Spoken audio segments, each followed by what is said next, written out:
Y no se nos puede olvidar, no se nos puede olvidar que cuando nos reunimos como comunidad de fe, el centro no es el pastor. Cuando nos reunimos como comunidad de fe, el centro no es el predicador. Cuando nos reunimos como comunidad de fe, el centro no es el cantante. Cuando nos reunimos como comunidad de fe, el centro no es el evangelista. Cuando nos reunimos como comunidad de fe, el centro, nuestra función es ante el Eterno. Nuestra adoración es al Cristo de la gloria. Santo. Nuestra postración tiene que ser al que es, al que era y al que ha de venir. Santo. Nuestro culto tiene que ser total y absolutamente para Él.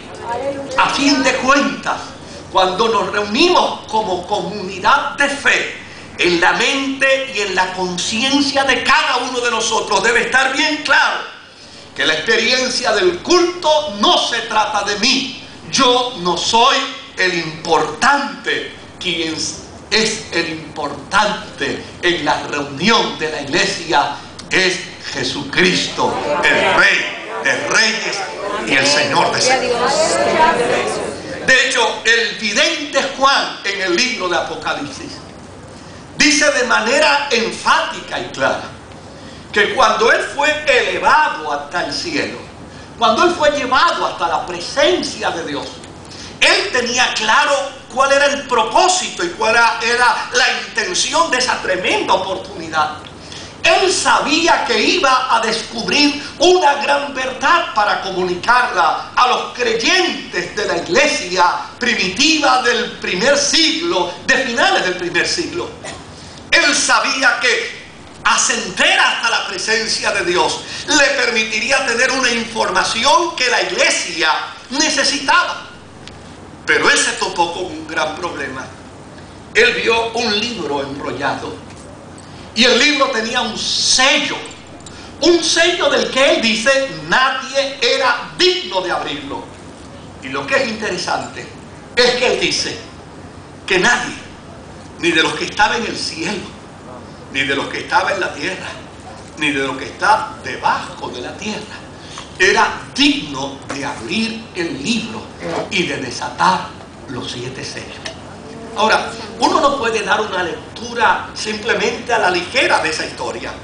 Uno tiene que leer y detenerse y hacerle preguntas al texto y buscar una información que está implícito dentro del texto.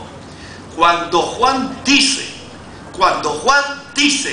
que nadie era digno de los que estaba allí, ni en el cielo, ni en la tierra, ni debajo de la tierra. Óigame, Juan fue el último apóstol en morir. Cuando Juan escribió esto, querido, cuando Juan escribió esto, todos los apóstoles ya habían muerto. Juan tenía sobre 90 años de edad cuando escribió el Apocalipsis. De hecho, cuando él escribe el Apocalipsis, llana y sencillamente lo que él hizo fue relatar el Apocalipsis para que otro escritor lo pudiera escribir, porque no tenía fuerzas físicas para poderlo hacer. Simplemente se sentó a relatar la experiencia de su visión en el cielo, mientras otro escribía la experiencia de su visión. Pedro ya había muerto, Andrés había muerto, Felipe había muerto, Tomás había muerto, los 11 habían muerto. Sabe también, María, la madre de Jesús, había muerto. José, el padre de Jesús, había muerto. Todos estaban en la presencia del Señor. Pero cuando llegó el momento de abrir el libro y de desatar los 7 sellos, ¿sabe lo que dice él? Ninguno era digno de poderlo abrir. ¿Sabe qué está diciendo con ello? Ni Pedro, ni Andrés, ni Jacobo, ni Juan, ni Felipe, ni Tomás, ni Bartolomé, ni ninguno de los apóstoles era digno de poderlo. Allí estaba María, pero no era digna de poderlo abrir. Allí estaba José, pero no era digno de poderlo abrir. Allí estaban miles de creyentes que habían muerto persecución del primer siglo, pero ninguno de ellos era digno de poderlo abrir. Y dice Juan que cuando él vio que nadie era digno de poderlo abrir, se echó a llorar. Y ahora, ¿qué esperanza hay para la iglesia? Ahora, ¿qué testimonio le puedo dar yo a los creyentes que están sufriendo y que están entrando al segundo siglo con sufrimiento y con dolor a causa de la persecución? ¿Qué mensaje les puedo yo dar a ellos? Y dice que de repente se le acercó un anciano y le dijo: Juan, no llores, porque aquí ahora va a aparecer ante ti el que es digno de abrir el libro y de desatar sus 7 sellos. Y él dice: cuando yo lo vi, caí como muerto. ¿Y sabe por qué está diciendo cuando yo lo vi, caí como muerto? Porque él está diciendo: cuando yo lo vi precisamente al que me enseñó en la tierra, vi al que ministró en la tierra, al que me llamó en la tierra, vi al que había resucitado en la tierra. Él estaba sentado en el trono junto al Padre, y cuando emergió del trono, todos los ángeles se postraron, todos los serafines se postraron, todos los arcángeles se postraron, y oyó la voz que le dio: he aquí, él es digno de abrir y de desatar los 7 sellos. La iglesia no puede perder de perspectiva que el grande, el poderoso, en medio de la comunidad se llama Jesucristo.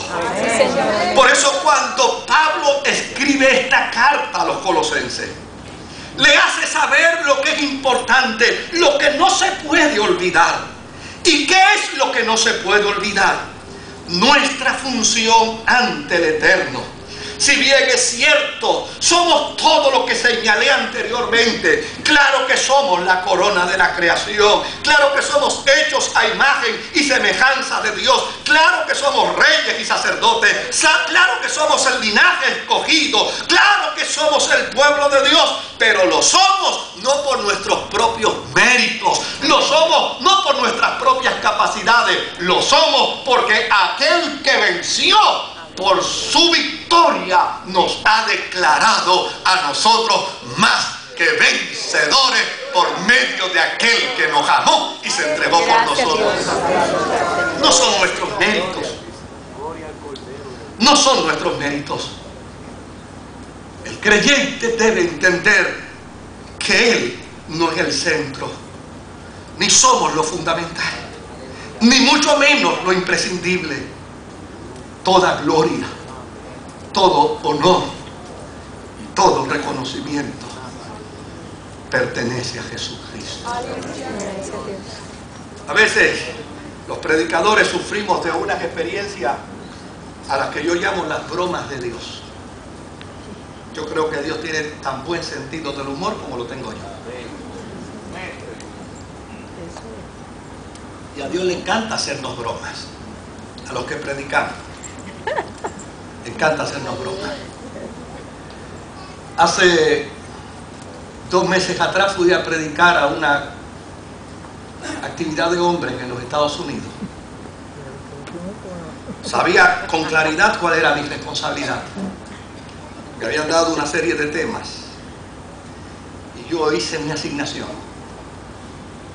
Yo cumplí con mi responsabilidad.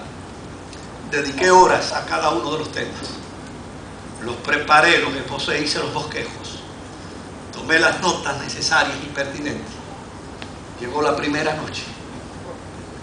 Y cuando llegó la primera noche, hablé del primer tema que tenía que hablar.